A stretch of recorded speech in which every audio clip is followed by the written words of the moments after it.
নমস্কার বন্ধুরা, আজ টুকু রান্নাঘরে আপনাদের স্বাগত। আজ আপনাদের জন্য নিয়ে আসছি কাতলার টক কালিয়া।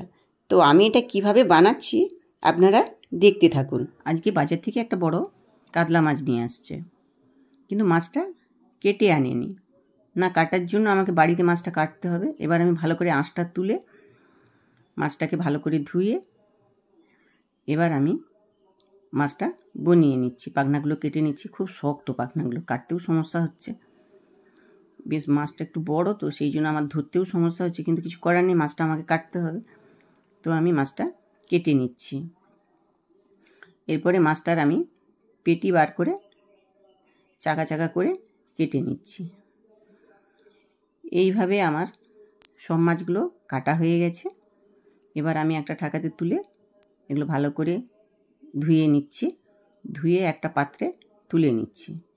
এরপর আমি কিছুটা মাছ তুলে রেখেছি, এখানে নুন হলুদ মাখিয়ে কিছুক্ষণ রেখে দিই। এবার গ্যাসে একটা কড়াই বসিয়ে দিয়েছি। কড়াটা গরম হয়ে গেলে তেলটা গরম হয়ে গেলে এখানে আমি কম কম করে মাছগুলো দিয়ে ভেজে নেব। এই মাছটা খুব বেশি ভাজা যাবে না, জাস্ট উল্টে পাল্টে মাছটা ভেজে নিতে হবে। আর যেহেতু টক কালিয়া বানাবো সেই জন্য মাছটা খুব বেশি ভাজলে তাহলে টেস্ট থাকবে না। এবারে আমি এরকমভাবে বাকি মাছগুলো ভেজে নেব। এবার মাছের মুড়োটাও ভালো করে ভেজে নিচ্ছি।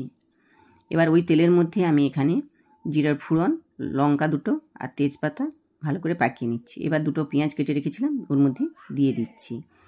এখানে 1 চামচ রসুন বাটা দিয়ে দিলাম। দেওয়ার পরে একটু নাড়ার পর এখানে 4-5টা কাঁচা লঙ্কা দিয়ে দিচ্ছি। দিয়ে এটা মশলাটা একটু কষাবো। তারপরে এখানে আদা বাটা 1 চামচ দিয়ে দিলাম।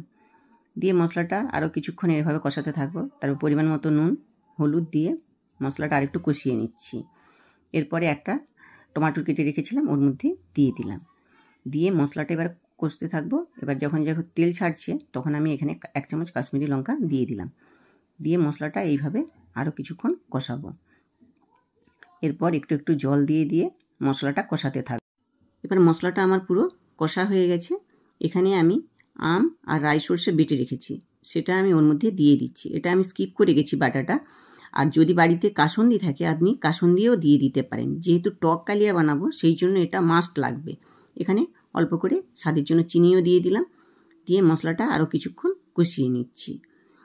যেটা ঠিক কালিয়া হয় তার সঙ্গে আম কাসুন্দি বা আম বাটাটা মিশিয়ে দিলে ঠিক এই টক কালিয়াটা বানানো হয়ে যাবে। এবারে মাছগুলো সব দিয়ে দিচ্ছি, দিয়ে উল্টে পাল্টে আমি জাস্ট নেড়ে নিচ্ছি। এরপর একটু ফুটে উঠলেই আমি একটু গরম মশলা ওর মধ্যে দিয়ে দিচ্ছি। খুব বেশি দেব না গরম মশলাটা, অল্প করেই গরম মশলাটা দিয়ে দিচ্ছি। দিয়ে একটু নেড়ে এবার আমি একটা পাত্রে এটা তুলে নিচ্ছি। এই টক কালিয়াটা দিয়ে এক থালা ভাত অনায়াসে খাওয়া যাবে, অন্য কোনো সবজির দরকার হবে না। এইভাবে তৈরি হয়ে গেল আমার কাতলার টক কালিয়া।